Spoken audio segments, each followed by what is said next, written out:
Welcome back. We're here with Emily from Water to Wine Venue and Hall. Emily, how are you? Good, how are you? I'm doing good. It's great to chat with you. I love the vibe in here, so happy to have you on.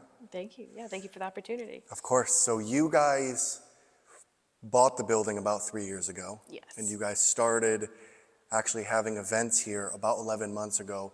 What sparked this opportunity for you? So when we bought the building, initially it was going to be turned into a house. We were going to renovate this into like a church house, but then the housing market took a crash. And so we decided to switch our plan and just convert it into a wedding venue.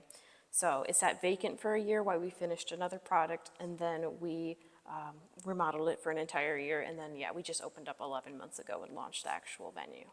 And when you guys were in that remodeling process, what type of aura or vibe did you want to create for, like events? Yeah, so we really didn't want to take away from obviously the original 1800, feel to it. Yeah. So we kept the stained glass windows and the wood trim and, as much of the original stuff that we could. But we also didn't want it to see like dingy old church. So we were kind of going for like a neutral theme so that everybody's like theme would work with it. And we wanted like modern, sophisticated, elegant, but still like timeless classics. So that's kind of what we were going for as far as the feel goes. Yeah, you like mentioned the stained glass windows, which in my opinion is my favorite aspect of it. Why did you guys decide to keep those and not, knock them out and do something else? Yeah, so our family friend is actually the dental family, and so a lot of their names are the ones that are written on these windows. Whoever put money in towards like building the church got their name on the windows, and so we wanted to keep that piece of history not only for them but for the history of the building itself. Yeah, those names I saw were attached to some quotes on, like on your Facebook post. Like, could you kind of talk about that? I'm not sure.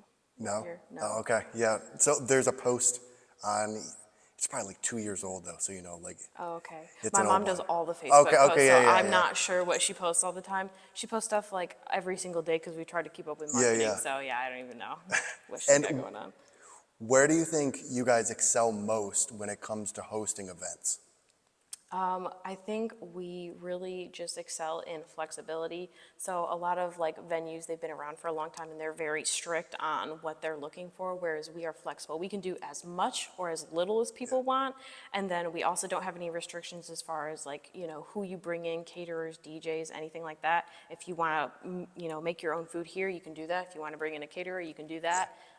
If you have a last minute additions to your party, we can add those people. Like, we're not overly strict about, what we require of, people coming in to rent the building. And I think that's important because I think, especially nowadays, customer service is not the greatest. Yeah. So I think being accommodating, even just answering the phone, like just being there for the people to make sure that they have a good event and they enjoy their time and you can like accommodate, because as you know, hosting these things change. Yeah, we're not trying to add stress to people who are already stressed out from trying to plan a wedding, which, as you know, is insane. So we're trying to be the easiest aspect of that. Yeah.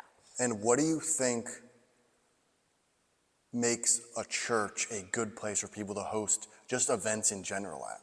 Well, I mean, for most, like for the weddings, it's obviously the religious aspect. Like, it really ties back to us, being Christians, and we really would like people to kind of steer back that way towards having like church weddings.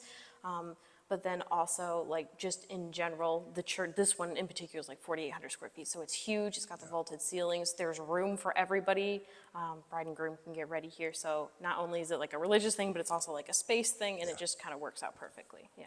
And what's your favorite event that you've like hosted here throughout the past 11 months? Favorite event? Oh gosh, that's hard. I've really liked all the events, I can honestly say. I think it always surprises me the most when I come in and see what people have done as far as decorations go, like the day before their event. But I guess I would have to say our very first event we did was a wedding for like 172 people. It was huge. And we're like, listen, if we can get through this one giant event, then everything else will seem super easy. And that's true. Everything, since then has been smaller than 172 people. And so, yeah, it's gone much better. So. Yeah. And I think that's really cool that your guys' first event was kind of your favorite. It was the biggest. It kind of, set up what's to come in the future of like, okay, if we can get through this event, and this is our first one, there's a lot of stresses, a lot of things to learn, then we have all the other ones in Yeah, the bag. exactly. That's what we did, and it's worked great. We learned a lot from the first time around, and we've definitely improved since then, so, yeah. And you also run the business with your mother. Yes. What has been the most challenging thing running a business with your mom? Well, as you know, all mothers, daughters, fathers, sons, they always have, like, I think sometimes your personalities can be so close that it actually clashes. So we've really learned to we've like negotiated like whose role is going to be doing this or this or this. And so we've divided them up, which, obviously alleviates a lot of like arguing and stuff like that. But for the most part, I think we do pretty good together. So, yeah. And traveling and seeing nature is one of your favorite things to do. You've traveled to a bunch of places throughout your life. What do you find most fascinating about nature? Well, I think it's just very calming and peaceful compared to like the hustle and bustle. I think of at least my everyday life to completely get away from society and just, I think, get back to like your roots is really important. And so we take a lot of like hiking trips, and yeah, we do travel quite a bit. And I think that is necessary in order to be successful at running any business and all businesses. You need, time so you don't get burnt out. So. And is that how you really find that work-life balance? Yeah, truly it is. Yeah, I can work, sometimes like 8 to 16-hour days every day of the week, including the weekends, whereas, normal people, they work like a 9 to 5 job. Yeah. We don't get days off, so all the days we get off is, on those kinds of trips and things like that. And you mentioned that you're Christian. What was the most impactful thing you learned when reading the Bible? The most impactful thing, I think a lot of people misconstrue like your main purpose in life. I think a lot of people struggle to find their purpose, but I think the number one goal in the Bible at least is like God wants you to help others regardless of their standing. They just want you to help people. And I think being like in a position where you own a business, we can help people every single day. We can work with them on their finances. We can, work to get them the vision that they're, looking for on this kind of budget. And so I think just, acknowledging that your purpose is to help people. I think that's the most important thing I learned from the Bible. And is that something that you strive to like inject like into your business when you're running it? Absolutely, yes. So eventually, once we pick up here, we wanted to start scholarship programs for like the high schools around here. And we also wanted to not only do like college, but we also wanted to say if somebody wants to be a welder, we want to be able to buy them, $10,000 worth of welding tools so that they'll have those for their whole lives, not just focus on the people going to college. So, yeah. That's incredible. That's something you don't normally hear from just business in general, but especially something that is, like a venue. That's not like a typical business that you guys want to reach out. You guys want to help people with things that aren't just scholarships. Yeah, well, at the end of the day, we're just two people and we, threw ourselves into this. But, what brings us joy is, helping other people and starting, especially like younger kids, they have the whole rest of their lives. And if you can give them a good head start in the beginning, then they'll do fine later. Yeah. Yeah. I have 2 more questions for you. Okay. And it's kind of on that same topic. Do you think you can live a fulfilling life but still not be happy? Absolutely, I think so. Yeah, I think it depends on what your version of happiness is. You can have, like for example, we've done like the flip houses in the church, and I could do that for the rest of my life, and that can be fulfilling. But if having a family brings me happiness or traveling brings me happiness, and obviously I can't both work and necessarily do all that I want. So I think it's a good balance that you have to find. Being fulfilling certain things that you want to do is great, but it doesn't necessarily make you happy at the end of the day. So, yeah. That's a good answer. I like that. Thank you. I have one more question. Okay. If you could have dinner with 2 people, one person from the past Okay. and one person from the present, Okay. who would it be and why?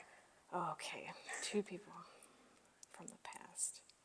I would want to meet Thomas Jefferson. And why? Because I went to Virginia we went and visited Monticello, which was his estate there.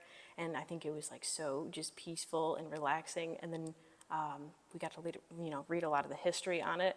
And I think just, one of our founding fathers, it'd be incredible to see, their opinions and like tell them about what's happening today. And I just think it would be fascinating regardless of their opinion. And then somebody from the present.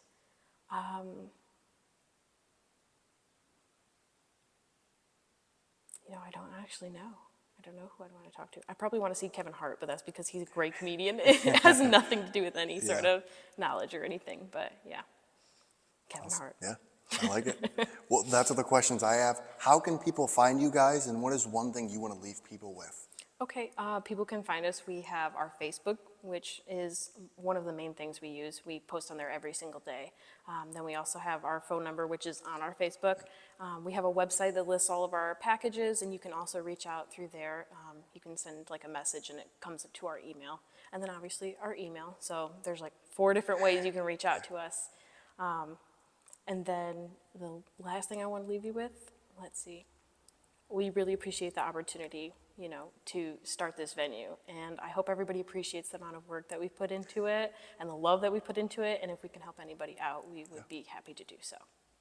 I love that. Well, Emily, thanks so much for coming on. I appreciate it. Thank you. Thank you.